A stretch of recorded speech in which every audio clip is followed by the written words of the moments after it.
When it comes to Rainare, kulingana na vile unataka kuiita. Niliona wengi wenyu muna dwell hapo kwa Rainare iko sawa. When it comes to Rainares, have you ever noticed kila speaker iko na target yake? Sio tu kupangwa juu na laini. Each speaker inakuanga na target. Hata hazikuangi na measurement inatoshana.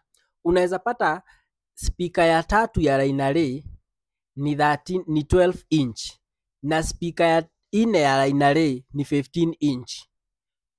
Anyway, nyinyi hamwezi jua hivyo. Lakini mtu anataka kukuja hapa kusema locally made ziko sawa. Hata sibishani na nyinyi. Juu najua nyinyi ile kitu mnajua ni kuongea. Juu hata ukienda kwa hizo locally, okay, tukikuuliza mbona unasema ziko sawa, hauna reason. So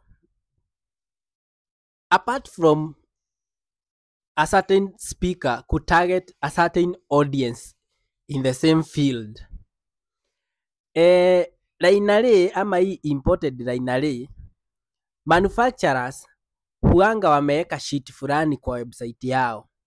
Hiyo sheet inasaidianga sana kwa software ya simulation.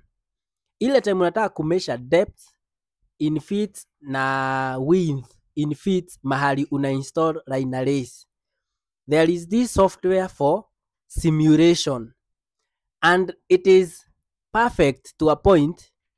Ile kitu hiyo software imekupea, ile audience ama ile audience itakuwa covered, it is the same thing your Rainare will do. Okay, hii locally hii ya huku Kenya, hii yenye tumenunua speaker, hata si assembled. Unajua kuna tofauti ya locally assembled and locally made.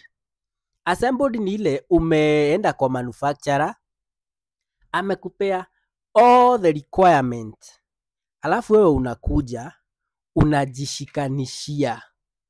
So hakuna kitu umeunda mpya. Lakini hii ya kununua speaker huku Kenya, alafu unaenda kujitengenezea mbao, hiyo ni locally made.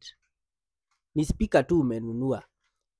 Lakini hii ingine workmanship ni hapa locally made. Lakini ukichukua speaker, drivers, nini, box, ukuje uassemble hapa Kenya, that is now what we call assembly, locally assembled. Sawa?